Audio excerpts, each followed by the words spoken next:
이번 시간에는 우리 애독자 여러분께서 요청하신 컨텐츠입니다. 호텔 취득 시 필요한 자기 자본은 이라는 컨텐츠를 가지고 강의해 드리도록 하겠습니다. 은 매도인이고 을은 매수인입니다. 여러분께서 이제 취득을 하신다면 이제 여러분이 이제 을이 되는 거죠. 매수인입니다. 이게 이제 호텔 투자액이죠. 여기에서 이제 실인수가가 나오는 거죠. 실인수가. 실인수가 얼마 필요하죠? 15억이 필요한 거죠. 자, 그러면 을에, 여러분도 을의 매도가 한번 볼게요. 자, 그때는 이제 여러분께서 지금은 취득 시점이지만 나중에 이제 처분할 때는 여러분께서 매도인의 입장에서 여러분 안녕하십니까? 호텔 황제입니다. 네, 이번 시간에는 우리 애독자 여러분께서 요청하신 컨텐츠입니다. 호텔 취득 시 필요한 자기 자본은 이라는 컨텐츠를 가지고 강의해 드리도록 하겠습니다.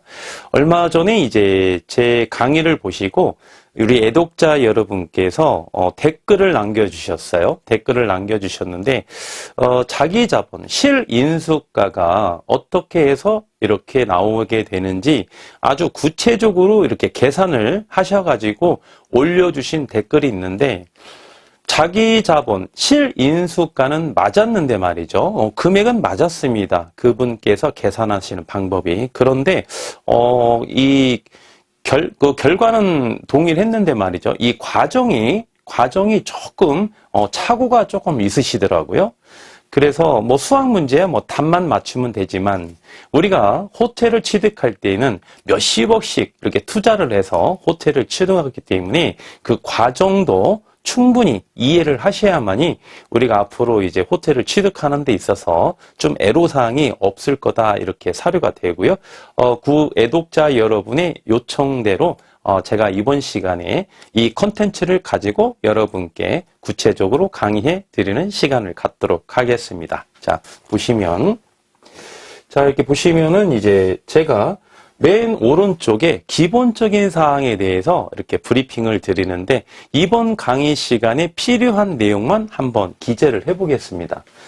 보시면은 이제 매매 가격, 매가죠? 네. 매가가 40억인 네, 호텔이 있다. 이렇게 한번 가정을 해볼게요. 네, 그러면 최대융자 리모델링이 필요한 물건 같은 경우 최대융자 제가 이렇게 40억이라고 이렇게 말씀을 드리고 있고요.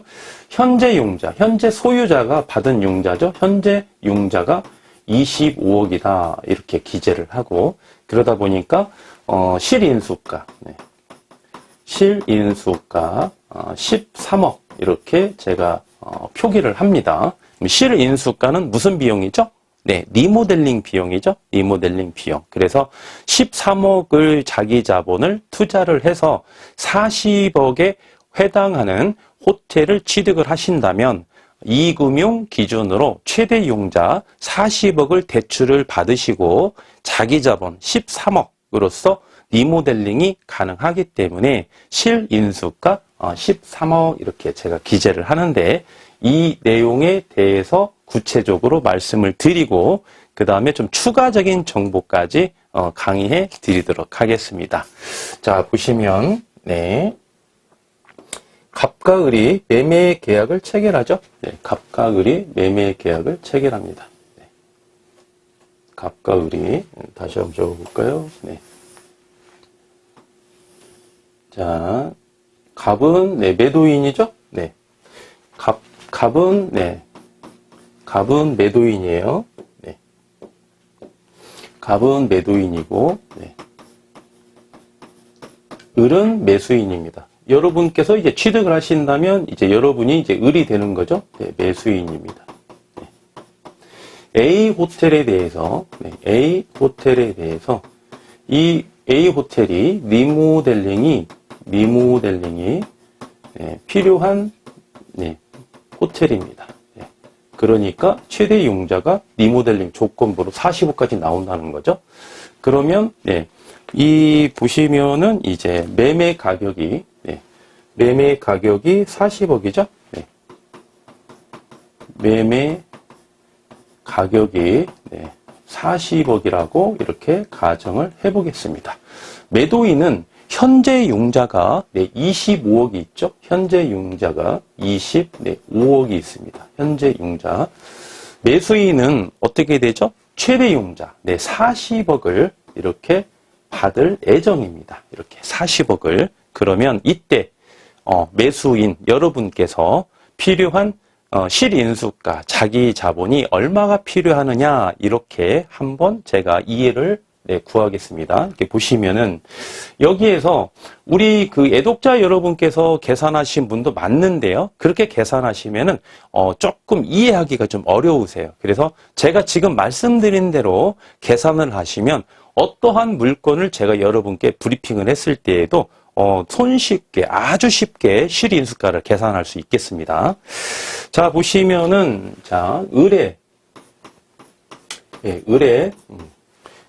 이제 호텔 투자액이죠. 투자액. 의뢰 투자액을 이렇게 계산을 해보겠습니다. 자, 보시면은 매매가가 40억이고요. 총 비용을 먼저 한번 계산을 해보겠습니다. 40억이 필요하고, 그 다음에 리모델링 비용이 13억이 또 필요하죠. 13억이 또 필요합니다. 여기에서 취등록세 그리고 중개 보수까지 이렇게 포함해서 약 우리가 매매 가격의 4.6%가 취등록세니까 약 2억이 이렇게 소요가 된다고 한번 가정을 해보겠습니다. 그런데 제가 여기에서 여러분께 1년마다 한 번 정도는 말씀을 해드리고 있거든요. 총론이 있고 강론이 있다. 강론부터 말씀드리면, 강론 여러분께 계속 물건 브리핑을 해드리죠. 이게 강론입니다. 강론을 말씀드릴 때는 취득세를 제가 포함시키지 않습니다. 중개보수도 포함시키지 않아요. 왜? 이미 총론에서 말씀을 드렸기 때문에 실인수가에서 이게 빠져 있는 거예요. 그래서 지금은 이제 총론 개념이기 때문에 말씀을 해드리는 겁니다. 취등록세, 중개보수까지 해서 약 2억이 필요하다 이겁니다. 그러면 의뢰 총 투자 비용이 얼마가 필요하죠? 40억, 13억, 2억 하면은 5억이 필요한 거죠. 5억이 필요합니다. 일단은 55억이 필요한데, 최대 융자 얼마 받죠? 최대 융자 매매 가격의 100%까지 이금융에서 가능하다고 말씀드렸죠? 40억 소요가 됩니다. 40억. 그러면 여기에서 이제 실인수가가 나오는 거죠. 실인수가 얼마 필요하죠? 15억이 필요한 거죠. 이거는 이제 총론에 대한 말씀드릴 때 실인수가예요. 근데 강론으로 들어갔을 때 제가 얼마 필요하다고 말씀드렸죠? 13억 필요합니다. 여기서 2억의 차이가 나는 거는 바로 취등록세, 중개보수가 여기에서 좀 차이가 나는 것 뿐이에요. 그래서 여러분께서 계산을 하실 때, 우리 이제 애독자 여러분께서 어떤 식으로 계산을 하셨냐면, 간략하게 말씀을 드리면, 자, 40억에 해당되는 A 호텔을 취득했을 때 내가 융자를 40억을 받으면 40억 중에 25억, 현재 매도인이 융자를 받은 25억을 갚고, 그러면 15억이 남잖아요. 그렇죠? 그러면 15억이 남은 금액으로 여기에서 리모델링을 우리가 비용으로 우리가 13억을 이렇게 우리가 계산을 하고, 또 뭐가 있습니까? 그러니까 실인수가가 13억이 필요한 거 아니냐, 이렇게 이분께서는 계산을 하신 거예요. 이해가 가시죠? 그래서 그렇게 계산을 하시는 게 아니다 이겁니다. 총 투자 비용을 일목요연하게 쭉 적어보면은 총 투자가 필요한 금액이 얼마인지 계산을 하시고, 여기에서 융자를 차감하시면 실인수가가 필요한 거죠. 토탈 본인이 소유되는 자기 자본이 이렇게 나오는 겁니다. 아주 간단하죠. 간단한데 우리 이제 애독자 여러분께서는 그분께서는 약간 금액은 맞았는데 중간에 계산 과정이 조금 복잡했어요. 그렇게 계산하시면 좀 복잡하거든요. 네, 40억을 융자를 받아서 40억을 융자를 받으면 15억 대출금을 갚고 그러면 15억을 더 줘야 되잖아요. 그죠? 네, 그럼 15억을 더 줘야 돼야 40억이 채워지니까 그러면 또 15억을 또 주고 그 다음에 본인이 리모델링 필요한 비용 13억이 필요하니까 리모델링 비용이 그러니까 실인수가가 13억이 필요한 겁니까? 이렇게 문의를 주셨는데 그렇게 계산하시면 복잡하니까 총 필요한 금액을 쭉 한번 판서를 해보시고 제가 브리핑을 드릴 때 여러분께서 이렇게 계산하시면 딱 나옵니다. 단지 강론에서는 취등록세는 빠져 있다. 네, 이렇게만 보시면 되는 거예요. 취등록세가 왜 빠져 있는지 잠시 후에 제가 말씀을 드리겠습니다. 그래서 여기에서 제가 13억 실인수가가 필요하다라고 말씀을 드리면 여기에서 여러분께서 40억에 필요한 취등록세 4.6%입니다. 원칙적으로 플러스 알파 취등록세 4.6% 하면은 본인이 필요한 자금이 딱 나오는 구조로 되어 있죠. 네, 이렇게 계산하시면 아주 간단하게 계산하실 수 있다 이겁니다. 네. 그런데 이거는 지금 이제 리모델링이 필요한 물건이기 때문에 그러는 거죠. 리모델링이 완료된 물건은 어떻습니까? 리모델링이 완료된 물건. 네. 리모델링이 완료된 물건은 계산이 또 좀 다르겠죠. 리모델링이 완료된 물건은 최대 융자가 40억까지 안 나오겠죠. 그렇죠? 네, 40억까지 안 나옵니다. 잠깐 여기 써볼까요? 네, 여기에다가 판서를 한번 해볼게요. 리모델링이 완료된 물건 같은 경우 똑같이 보겠습니다. 40억이면 최대 융자가 원칙적으로 이익금융에서 몇 프로 나온다고 그랬죠? 80%까지 가능하다고 그랬죠? 80%. 네. 그러면 최대 융자 이익금융에서 32억이 최대 융자가 나온다고 그런 거예요. 그러면 자기 자본이 얼마가 필요한 거죠? 네. 이대로 한번 계산해 볼까요? 이대로? 네. 여기 한번 적어 볼까요? 40억이죠? 네. 40억. 리모델링은 안 들어갑니다. 취등록세 약 2억 들어가겠죠? 2억. 그러면 여기에서 우리가 필요한 게 42억이죠. 네. 42억. 네. 근데 최대 융자 32억 가능하죠? 네. 32억.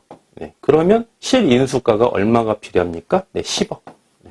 자기 자본 네. 10억. 취등록세까지 포함해서 네. 10억으로서 네. 리모델링이 완료된 호텔에 40억에 해당되는 호텔을 이렇게 취득할 수 있다. 네. 이렇게 보시면 되겠습니다.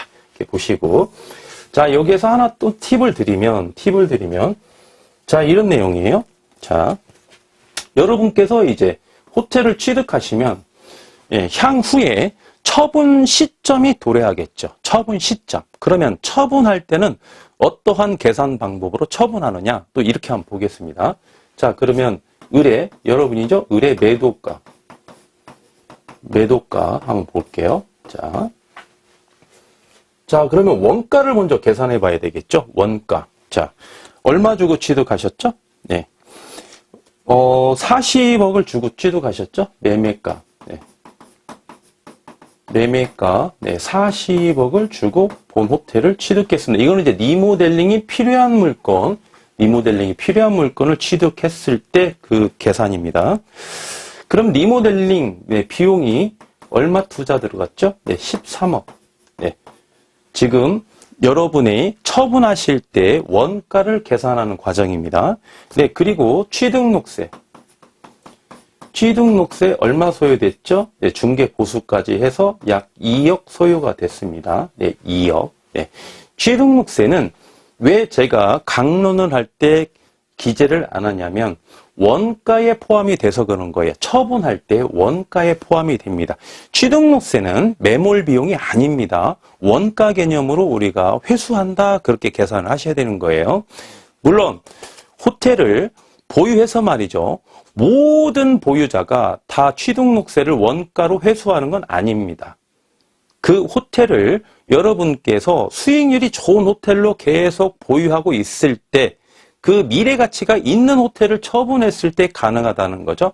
그래서 호텔을 취득하는 것도 중요하지만 보유기간 동안에 꾸준히 수익률을 누리는 것도 매우 중요하다. 어느 구간, 어느 시점 하나 중요하지 않는 게 없다. 이렇게 제가 강조해 드린 게 바로 이러한 겁니다. 원가로 우리가 회수할 수 있냐, 아니면 매몰 비용으로 우리가 이거를 회수할 수 없냐, 이 차이도 발생이 된다는 거예요. 네. 그래서 취득록세 2억이 원가로 우리가 회수를 한다는 개념이고요. 그러면 총 투자 금액이 얼마 소요가 됐죠? 총 소요가 55억 소요됐죠? 55억. 네. 55억이 이제 원가입니다. 여러분께서 처분하실 때. 그러면 55억을 받고 여러분이 처분할 리가 없겠죠? 네. 왜? 여기에서 플러스 알파만큼 당연히 시세 차익을 봐야 되겠죠. 플러스 알파만큼. 네. 여기서 알파는 뭡니까? 여기서 알파는 첫 번째는 자, 우리가 리모델링 공사 기간이 있죠? 네. 리모델링 공사 기간이 있습니다. 기간. 이 기간 동안에 여러분께서 제공한 노무가 있습니다. 노무. 이 노무에 대한 대가예요, 대가. 그렇죠? 그 리스크가 또 있습니다. 그 리스크. 리모델링에 대한 리스크도 있습니다. 네, 그렇죠? 네. 이 대가입니다, 대가. 영업권에 대한 대가예요. 네. 그리고 세 번째. 네. 지가 상승분만큼 플러스 요인이 작용하겠죠. 지가 상승만큼. 또한 마이너스 요인도 제공이 됩니다. 마이너스 요인. 뭐죠? 네, 그렇죠. 건물에 그리고 리모델링에 대한 감가. 감가는 마이너스 요인으로 제공이 됩니다. 그런데 두 개를 이제 상계 처리를 한번 해보는 거죠. 상계 처리를 했을 때 플러스 값이 나오느냐, 마이너스 값이 나오느냐. 그랬을 때는 대부분 말씀드린 대로 대원칙은 여기서 플러스 값이 나옵니다. 어떻다? 그 호텔이 수익률이 잘 나온다. 그렇죠? 그리고 리모델링을 한 호텔을 우리가 관리를 참 잘했습니다. 아주 막 반짝반짝해요. 관리를 잘해서. 그러면 감가가 덜 발생이 되겠죠? 그래서 이 건물에 대한 감가, 리모델링에 대한 감가와 지가 상승 플러스 미래 가치죠. 예.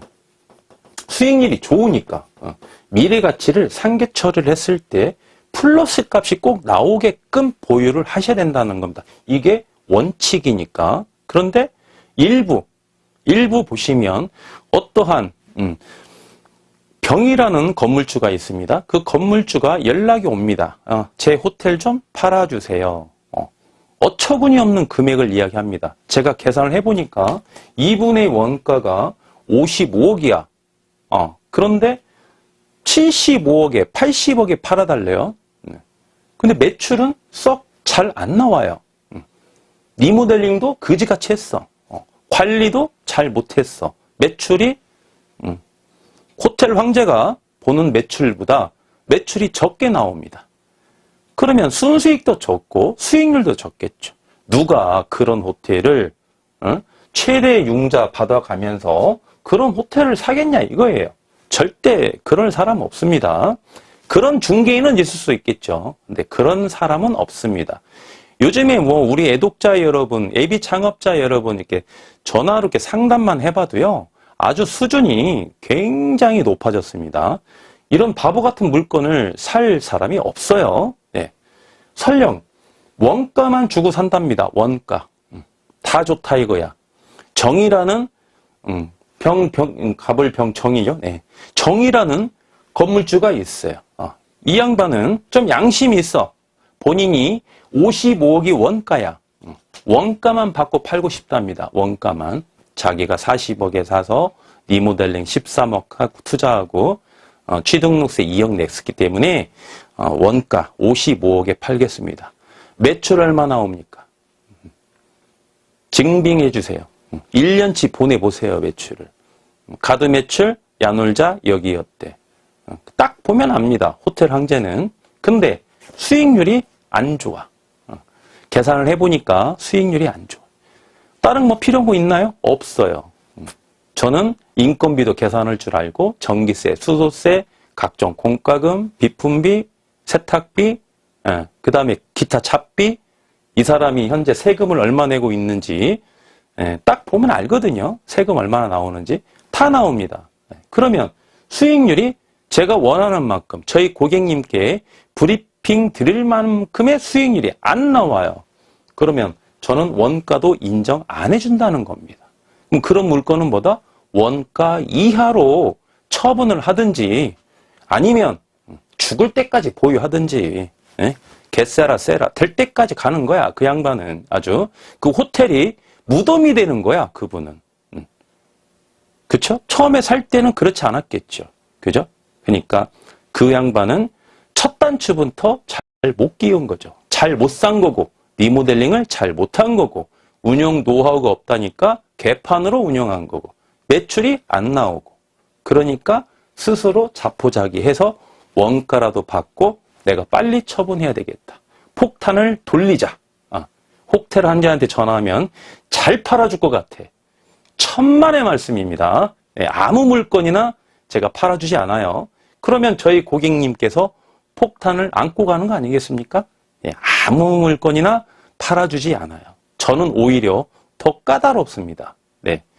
그래서 다시 이제 원점으로 와서 말이죠. 네.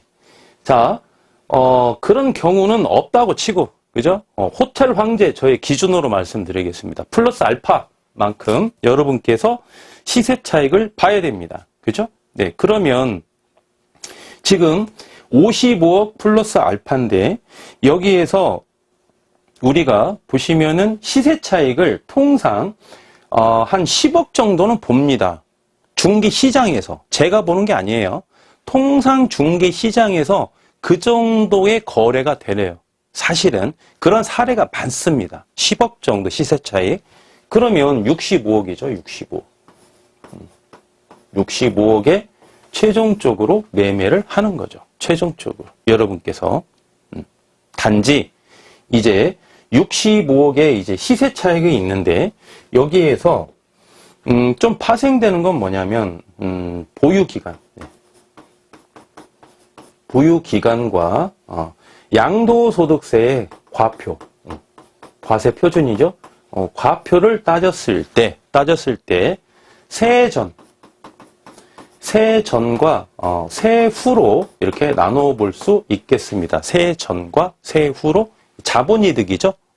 양도 차익에 대한 이득이죠. 네, 그래서 보유 기간이 얼마 정도 보유를 했느냐 또는 양도 차익에 대한 과표가 얼마가 되어 있느냐에 따라서 양도세가 결정이 되죠. 네, 그래서 양도세 세해 전에는 10억이죠. 10억. 근데 이제 세해 후는 이제 얼마의 시세 차익을 보느냐, 이거는 약간의 차이가 있을 수 있다 이겁니다. 네, 그래서 여러분께서 이 시간에 제가 말씀드린 내용은 취득 시점이죠. 네, 취득 시점 딱 한 군데 본 거고요. 취득 시점 한 군데 본 거고, 그 다음에 매도 시점 한 군데 본 거예요. 그때는 이제 여러분께서 지금은 취득 시점이지만 나중에 이제 처분할 때에는 여러분께서 매도인의 입장에서 또 다른 이제 병에게 이제 처분을 했을 때 그때까지 그 시점, 취득 시점, 매도 시점, 이 두 시점만 가지고 여러분께 말씀을 드렸고요.